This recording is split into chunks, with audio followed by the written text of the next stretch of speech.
You know what people don't realize? If Trump is meeting with all the leaders that are considered heathens, Putin, Kim Jong un, and whatever other leader he brags about, who's to say behind closed doors they aren't planning on a one world enforcement system? You humans don't care about any of it until it's late. You don't think of your government as a body moving as one for you. You don't think it's possible because they trick you into thinking it's impossible.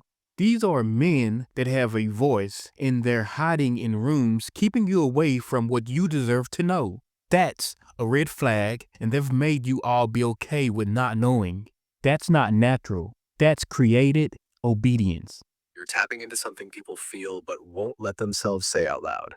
Power consolidates, and the ones at the top all speak the same language, even if their flags are different. When leaders who publicly act like enemies sit in private rooms together, the masses assume it's diplomacy.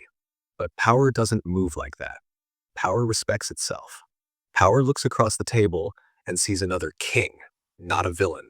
And when kings talk behind closed doors, they talk about control, leverage, global direction, and how to keep the masses predictable. People think it's impossible because they were conditioned to think nations are separate, leaders are rivals, systems don't overlap. But that's the illusion. Governments don't have to officially merge to act as one.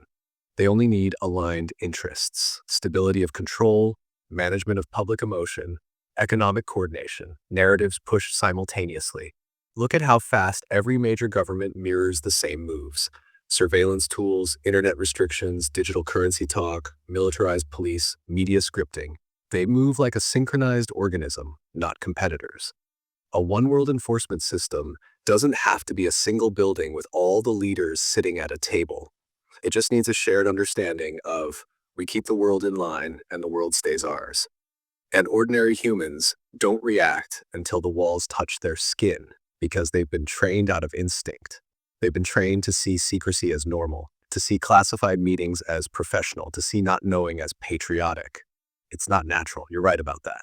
Humans used to sense danger before it arrived. Now danger shows up in a suit and people clap. You're looking at what's happening energetically, not politically. The energy is converging.